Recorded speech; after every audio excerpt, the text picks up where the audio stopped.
Your body is not who you are. You shed it like a snake sheds its skin.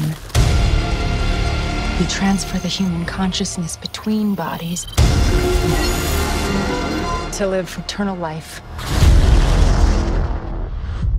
How long have I been down? 250 years. Although Altered Carbon is missing the mix of comedy and tragedy I usually like in my science fiction and fantasy, this was still well done. I also loved that this had Deitchen Lockman from Dollhouse, Adam Bush from Buffy the Vampire Slayer, and James Purefoy from The Following, Tamara Taylor from the show Bones, Joel Kinnaman from House of Cards, and Hiro Kanagawa from too many nerd-tastic shows to name. Seriously, when you see the elderly Asian gentleman and you go, haven't I seen him in something else before? Yeah, you've seen him in a ton of stuff, and he always knocks it right out of the park. If he ever wants to be interviewed on this show, we'd be honored. I would have liked to have seen them do more with the character of Poe. This was one of those moments where they could have included some humor without losing the dark, edgy vibe of the show. But because of the great cast, a well-written script, and a look that keeps your eyes glued to the screen, this is still well worth your time. The balance of CGI and practical effects was pulled off better than I expected. As far as the storyline goes, it seems like the writers tried to toss in everything a nerdy show has ever had, throw it all in, and somehow made it work. It was always bordering on falling off the rails and turning into a total mess, but because they pulled it off, it became part of the show's charm. Part Blade Runner and part Sherlock Holmes, this is the show that is different enough to be interesting, but familiar enough to make a nerd feel right at home. Stream the entire first season now on Netflix. Hey, Lieutenant? You know, saving your ass is not my only job. I like her.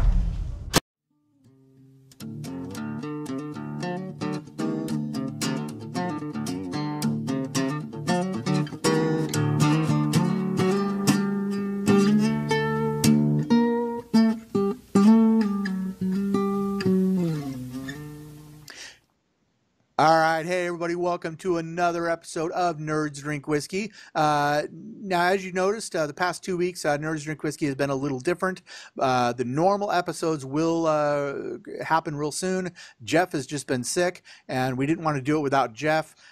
He's kind of the smart guy in the room, and the show really loses something without him. So instead, I'm kind of launching a new segment, kind of testing the waters, but kind of a name I'm bouncing around, the acting underbelly. A lot of times you find actors, and all actors start somewhere, and you get actors that you're watching a show and you're like, hey, didn't I just see that guy on that other show? And we're trying to find the actors before they get too big to take our calls. So we're talking. Last week we talked to Chris Reed from most people know from Sons of Anarchy, and this week we're talking with Lars. Lars, how you doing? Good, thanks.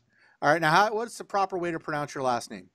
Engstrom. Engstrom, okay. Like the unit of measurement for very small atomic voltage or something like that. It's just spelled with an E instead of an A. Engstrom. Okay, all right.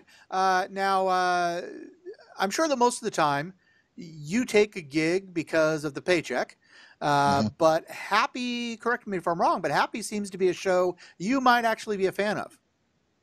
Well, you know, it's funny. That is actually Happy is the first show, TV show that I actually booked with a speaking role. I've done independent films for years. I've done shorts, as you can see in my resume. I've done theater for years, but only the last few years have I started kind of knocking on the door of television, and it's mainly because TV has become so much bigger in New York in the last few years. They had tax breaks several years ago to kind of build momentum. And at this point now, there's starting to have so much production here that for the first time, I feel like I'm not missing out on the work in LA because all the other friends I had in the business who are still in the business moved out west by now. And I'm kind of last man standing in New York from that old crew. And yeah, Happy is something I'm really proud to have just kind of fallen into because it's just so unusual. I really like Chris Maloney. I'm not a huge consumer of like comic stuff and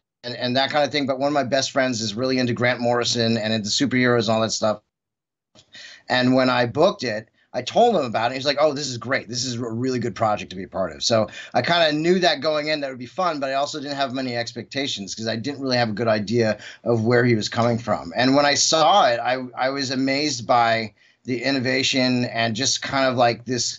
It felt like an indie film when I got on set, and I'm kind of amazed that there's a network out there that's putting this kind of thing out there, because it feels much more like the indie shorts and indie features that I've done in the past than some of the other network stuff that I did recently, where it's you know, on a sound stage and it's much bigger production and that kind of thing. So yeah. Now you play the desk cop who kind of plays it a little passive aggressive and plays it off like he's being compassionate. But if you're paying attention to what he's saying, he's kind of a jerk. Yeah. Yeah, I've actually, and it's one of those, actually, when I auditioned for it, they actually had me do it 3 different ways. They tried me do it. They asked me to do it as compassionate. They had me do it as completely gruff and brushing off, and then somewhere in between. And when I got on set, I was like, I didn't know which direction to go because I'd been booked off of that first audition. And when I got to set, it was Brian Taylor, who's the director, was very hands-on and really went over the beats with me. He's kind of like, I was kind of surprised at how involved he was, because there's other production I've been on, including a couple of the network stuff since then, that you barely have any interaction with the director directly at all. You show up, you do your job, and then you leave, and you don't even know who's in charge. And yeah, he kind of walked me through it. He asked me about some of my motivations. He tweaked a couple of the lines even, including that, you know, kids really love that shit, huh? He wanted me to have it in a very specific way as kind of like a tagline. And I think he did a great job with the series. Cool. Yeah. And for those that are looking out for your part, it's about halfway through the first episode, the pilot episode of Happy. Excuse me. Now, I watched your acting reel on Vimeo, and looking through some of the parts, you seem to be a bit of a chameleon.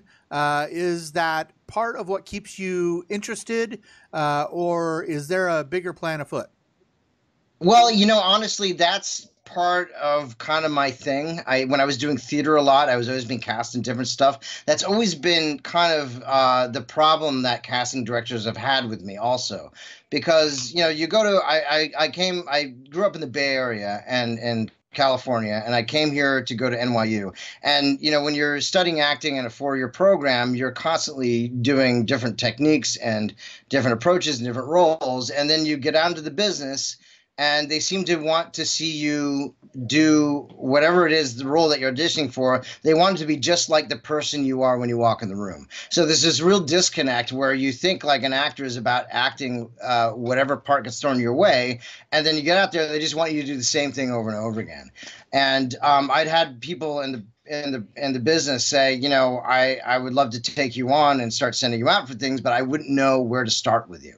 And that's kind of that. So that is the type of acting I do, is character acting. And it's all, you know, based on, and I've been, you know, studying acting for years. I've never stopped doing it. So I'm always practicing in classes or going back to my original teachers or going to coaches. And the one thing that has kind of made a difference for me is the facial hair.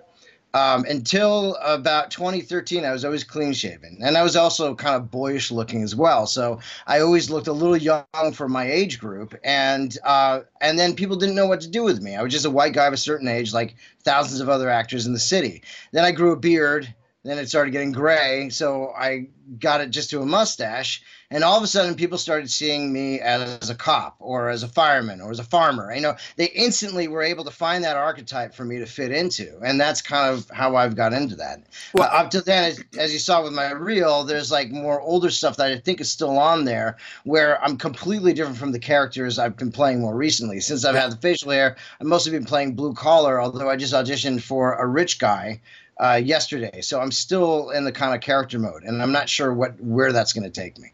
Well, that kind of answered my next question, because I was going to ask, is there a reason why you get so many gigs playing police officers?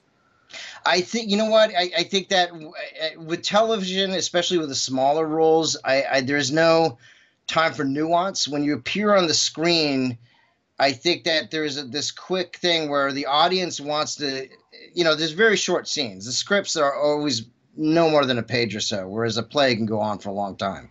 And I think that when it comes to cops, if I show up with a mustache, that instantly gives an idea to the audience. They already, so it doesn't. They it's don't kind have of to a cliche. Out. Cops with mustaches. Yeah, it is, Yeah. and that doesn't mean every cop has a mustache. But if you have a cop with a mustache, it's going to create a very strong image in the viewer's head, and I think that's why.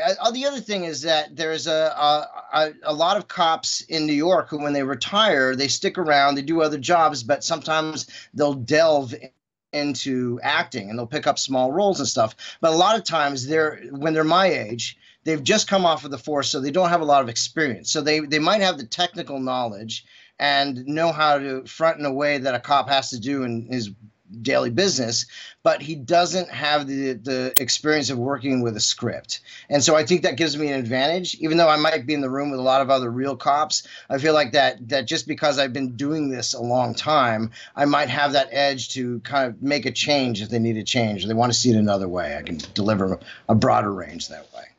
Okay. Now, a couple weeks ago, you were also on Special Victims Unit, where Christopher Mullaney came from before Happy. Right.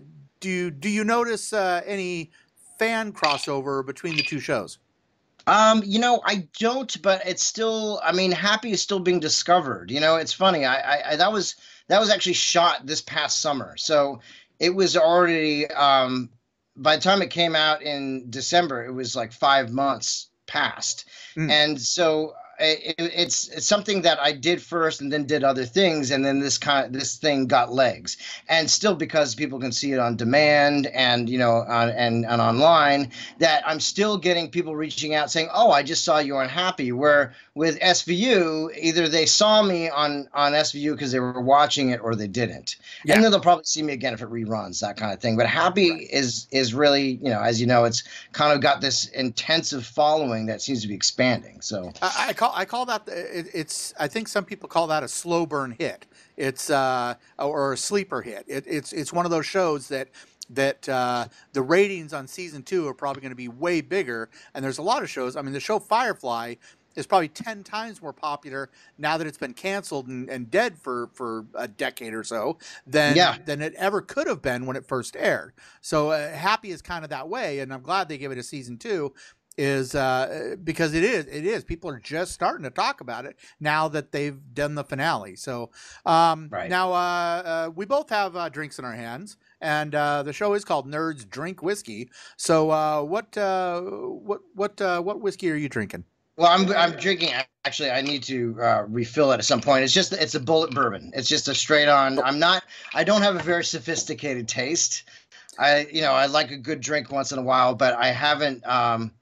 I just haven't delved into a little. I do bartending on the side, freelance stuff, and so I'll get a taste of a good scotch here and there, and I'll try it, and I'll know what I like from that. But I haven't really explored it to the extent that I'll know.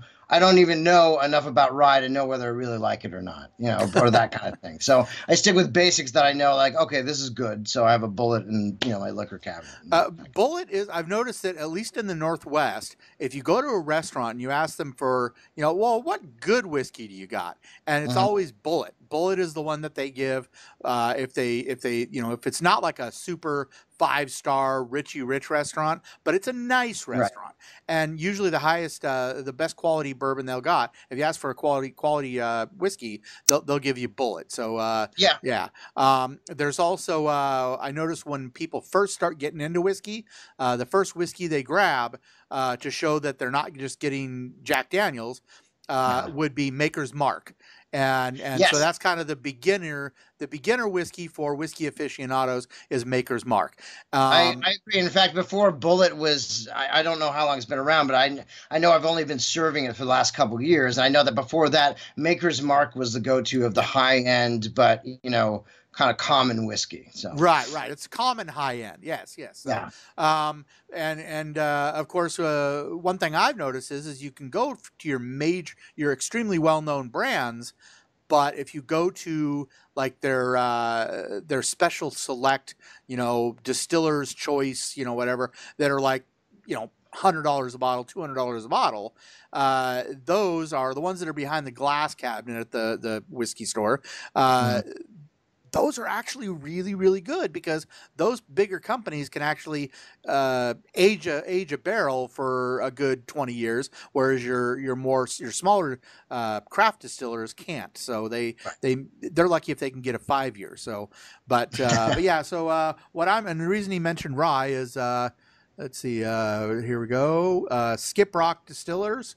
They're the only ones that make a rye that I like, and so they're the only rye and this is the last of the bottle, so I'm a little bummed. It's one of my favorites, but I've been slowly sipping this for the past year. So now let's talk about your two recent shorts. Okay. You got Solitary and There's No Place Like Airport. Which I think if your grammar teacher hears about this, she'll probably hate the title of the second one.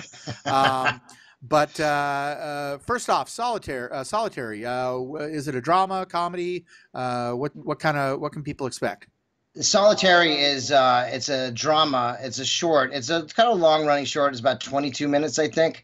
It's made by a young filmmaker named Sean Flanagan, who just graduated from the NYU program, and he just actually moved to LA last week to start his career in the business. So this is the kind of thing that he made after school to kind of finish up what he was doing in the East Coast and then move on. And it's basically I think you do see that in the in my reel. I play a guy who gets kidnapped by two escaped convicts, and it's the kind of thing where I see them, they see me, and then they decide to grab me because I might be a useful chip in a hostage in a negotiation to get out of wherever they end up. So they drag me along. And it's a supporting part. I'm not the main focus of the story, but it's one of the many films I've done in the past 20 years where I end up dead at the end. And so there's spoiler alert. Oh God, no, I'm spoiled. I should have. But that's not that's not the most important part of the script. So I don't think I'm giving away too much. Okay. But there's this kind of very intense scene where I'm basically begging for my life with a shotgun pointed at me. And that's the one where you go from crying to kind of being, a little obstinate, and then back to crying again. Right. Okay. Yeah, that's the one. Yeah. All right. And it's just a kind of like a crackling thriller kind of thing, and it's very well done. And where can people see that? Actually, I don't know if it's online yet. You might want to look up Sean Flanagan and Solitary and see if there's a link that comes up. If it is online, it's probably going to be on Vimeo. But also because it was only made a year ago, he might be still submitting it to film festivals. And when that's the case, they usually like to take it offline so that they can premiere it at whatever festivals that arrive. So it's probably still making the circuit now, and then it'll eventually be viewable online if it's not already. Okay. And now the other one, There's No Place Like Airport.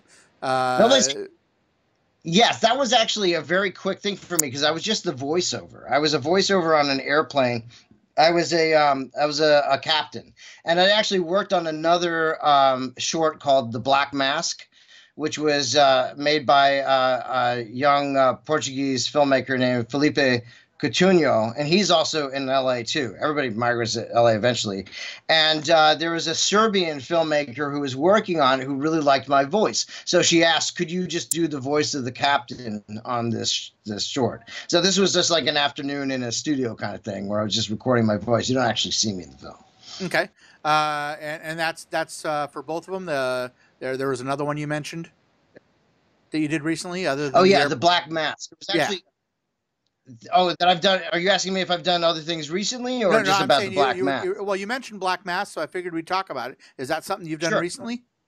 That's about maybe 6 years ago I did Oh, it. okay. It was actually it was a film noir. It was actually a student film project with New York Film Academy, and this is where it was like in black and white, and it was another kind of thing where it was a supporting role, but I came in and I'd watched My Girl Friday recently.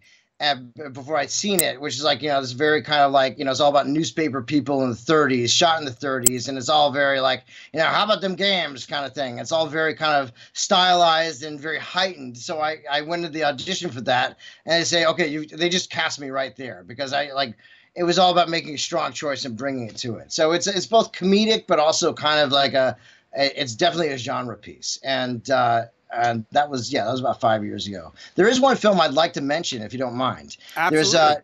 If I don't know, I can't remember which one is currently up on Vimeo, like which parts of my acting is on the current reel. But there's one where I'm in a restroom and I'm clean shaven and I'm talking about being in love with one of the strippers outside this bathroom. That is on the reel.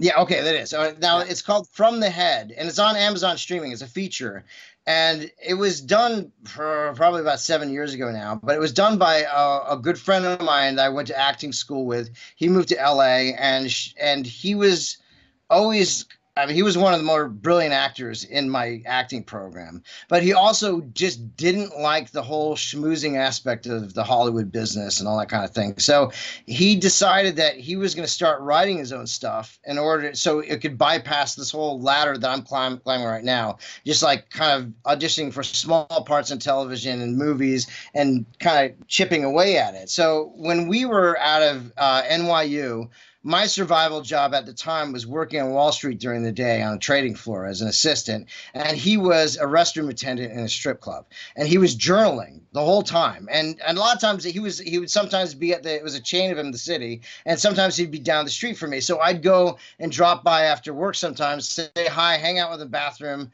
go see the show down, in the main area, and then be on my way. But he'd always be kind of working this stuff where he'd be like kind of. It was a hustle, and because he was the restroom attendant in a strip club, and nobody wants to pay the restroom attendant. It's one of those things like I just want to wash my hands and get out of here. But the thing was that he actually had to actually pay quote rent to do the shift. So it was up to him to get the money flowing. And what he'd do, he'd just like always have a snappy answer for someone. Like regulars would come and tell him a joke, and he'd tell that joke later on to another guy coming in, and he was journaling the whole time. He eventually made this into a feature, and it's brilliant. It's really good. It's somebody, a critic called it a road movie where it's turned on its head, and rather than going out through the world and encountering all these different characters, he's stuck in this bathroom and the whole world is coming through passing him by. And it's just got great acting. It's got a lot of good cameos by some good actors, like James Urbaniak is in it. Matt Lillard is in it. There's a bunch of other character actors are who you know by face but may not know by name. And the beauty of this is that when he finished making this movie, it did the festival circuit, won Best Feature in Las Vegas and at Philly. But then it was set in the days when we were working these survival jobs in the mid 90s, and so it was very much like a 90s indie movie. And so once it was done and made the circuit, it was hard finding an audience for it because those kind of movies aren't made like they used to be, and there isn't an audience for them as there used to be. So he was a little discouraged about it, not really finding a home, but he also tried to get it seen by as many people as possible. David Lynch saw it and loved it.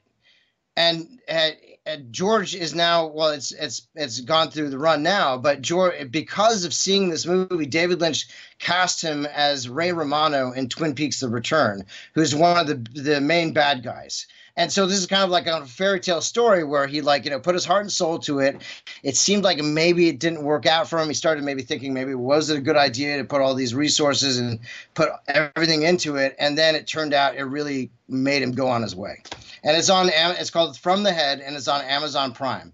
It's on the streaming. So if anybody has a penchant for that sort of thing, it's well worth the view. Cool. All right. Now, here's where we're going to get into the more open-ended questions. Okay. What past acting gig are you most proud of? Does it have to be on screen, or can be? Actually, no, it is going to be on screen, because I was going to say I was going to consider my theater stuff as well. I don't know if there's any one I'm most proud of. Happy is one of them, simply because when I was growing up wanting to be an actor, that was the kind of shit I wanted to be in. You know what I mean? So that I'm proud of currently. One of the stuff I'm proud of actually goes way back to the late 90s. It's called Colin's Date, and it was one of the first films I ever did. And it's a short film. You could find it on Vimeo. And the director who directed it ended up writing and directing a few features after that. One was called Winter Solstice with Allison Janney and Anthony LaPaglia and Ron Livingston. And then another film called Mascata, which was after that, which is a good kind of procedural investigative drama. But it all started when he did Colin's Date. It was his senior thesis for NYU Film. NYU is always making these short films, and there's always these young filmmakers who are, so that's the thing about New York. Until recently, that was pretty much the only kind of on-camera stuff you could do, was like these short films and these indies that were shooting there. And then in the 2000s, there was more television production, that kind of thing. But Colin's Date, I think I'm proud of it because it's held up. I've watched it again. It's a very odd kind of like Mike Lee inspired film. So it's very kind of slice of life, slow, but it's me as a young actor, just kind of starting out and not having much film experience. But between the direction and just my own instincts, I'm very proud of the performance that I turned in. It got a lot of attention in its day. His next film got into Sundance. He got kind of celebrated for kind of the stuff he was doing. And this film actually became part of NYU grad film's aesthetics class, where people would like watch a short film that was considered like very consistent with aesthetics and style. And this was this film that I starred in. I was basically in it from the beginning to the end. It's about 20 minutes. And it's called Colin's Date. And I think that's one of the most proudest ones I have. Okay. Now, if you could be a regular on any currently running show, which one would make the nerd in you most excited? I think it would be The Americans on FX. Just because it's one of the, I'm so weird about TV. I mean, I've been auditioning for TV a lot lately. And often I have to run to see it on demand to see what the tone of it, what kind of thing I'm stepping into. And it's not, I'm not a TV snob. I love TV. I just, that my schedule is usually that I just don't have time in the evenings to kind of, watch things. I'm kind of old school, so I'm a little behind on being able to DVR stuff and remember that stuff is on. The Americans is something that one of the few current shows that I've been watching episode to episode from the beginning. And actually, I had a very close call. I almost got cast in the last episode and didn't, and that was a little disappointing for me, because it's one thing to be cast on a show that's actually being broadcast. It's another to be broadcast on a show that is something that you love. Also, I'm a big fan of the classic Law and Order, and I'm really sorry that if I only got into Law and Order, the classic one with Sam Waterston, years after it was canceled and it was running on reruns. And I kick myself for saying, why didn't I try harder to get in the room to be seen for that? Because it would be great to be able to be part of that kind of that whole like franchise there. But I was really happy to be in SVU, because I feel like it's always kind of a joke that the Law and Order shows use every actor that's in New York. And I always felt self-conscious that I felt like I was the last actor in New York that didn't have a Law and Order credit. And I finally checked that box this December when I shot that. Okay. Now, similar to the last question, what currently running show would make you most satisfied as an actor? Currently running show. I don't know. I think there's so many. I mean, the thing is that there's so many good shows that I can't say that one particular show is like, okay, well, this is so much better than the other. I would, I mean, my whole take on what's going on TV right now is that there was a big kind of falling out of a lot of scripted stuff, and some of it had to do with labor problems. You know, the Screen Actors Guild went on strike in 2000, and I've been a member since 2003. And what happened was that at the time I was actually working at ABC, the network, and so I was kind of seeing what was going on the other end. And what was happening was that because there was this commercial strike and then a threat of a general strike where SAG actors would just not be available for anything, that a lot of reality TV started amping up. Because what they realized is that audiences were going for it, and it costs about 10% of what a scripted show costs. I mean, like the contestants who won on Survivor, I don't know what it is now, but the prize at the time was $50,000, and that's how much you make for like one episode if you're a series regular just starting out. You know, if you're not like somebody like me, but say I was cast as a series regular, every show that I do that season would be $50,000. They're giving $50,000 to one guy for the whole season of Survivor. And so when you see that kind of that difference, that's why the reality shows started getting more, like you start seeing more of them because they're so much cheaper to make. Now, as a response, I think what happened is that the networks were greenlighting shows, but the attitude was, if you're going to say that you have you're bringing me a TV show that's going to cost 10 times as much, it better have really good writing and really good acting, because otherwise, why are we going to bother? And so I think that's why we're in such a golden age of TV. I think that maybe Sons of Anarchy would be cool. Walking Dead would be cool. The funny thing is those are shot in L.A. So as of yet, I haven't been submitted for those things. Well, and they're not currently doing episodes anyways. Oh, that's true. That's true. Yes, That's the thing. I'm so not on top of it, but at the same time, that's what's so great about the technology now is that a show being canceled or finishing as run, it doesn't really matter because you could still be a new viewer. I just started watching Mad Men a couple of years ago, long after they started, just because it was on demand. I finally got around to it, and I was like, "Oh, this is a great show." So it's, I mean, I think once again, I think The Americans, being the only current one that I watch, would be the one that I think the acting is excellent in. And that's one of the things that pulls me in. So again, I think that as of current shows, I think that's one of the ones I'd like to be on. I would have liked to be on. Okay. All right. Now, do you have any final words for the viewers and listeners of the Nerds Drink Whiskey podcast? Sure. I mean, I think that TV is in a golden age. Enjoy it. And I think it's just going to get better. I mean, right now, the reason why you're starting to just see me kind of show up on television is that, I mean, I've actually worked a lot of things around. I worked as a stand-in on the show 30 Rock for a few years. It's a technical role that's actually a crew job that's set aside for actors. And, you know, it's about like rehearsing the scene for camera and lights and setup and everything like that. And then when they're ready to go, they pull you out and put the real actor in.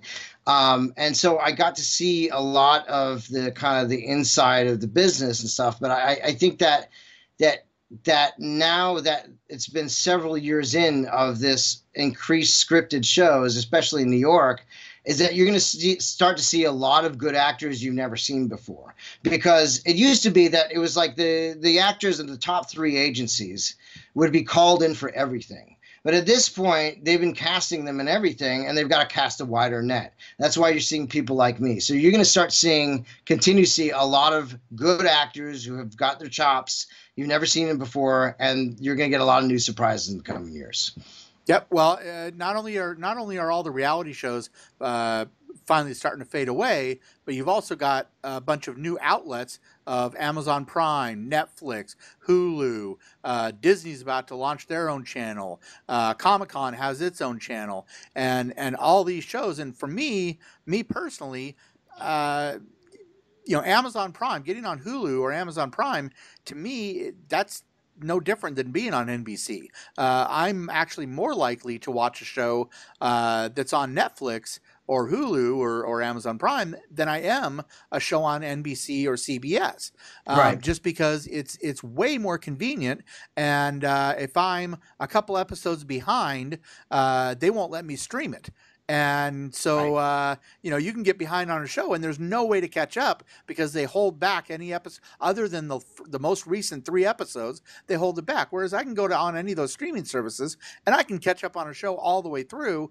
So I think actors like yourself, and last week's guest, Christopher Reed, have a much better chance at a good career because there is so many more outlets for great content than there are so many amazing shows coming out. So I wish you the best. And if there's ever anything you want us to plug, just shoot us a message and we'll talk about it. And I hope to see you on the screen often over the next couple of years. Great. Well, thanks a lot. I appreciate it. And then I can't wait to see more of your shows and love to come on again sometime. Absolutely. All right. Thank you very much for your time. All right. Thanks, man. All right. Bye. Have a good night.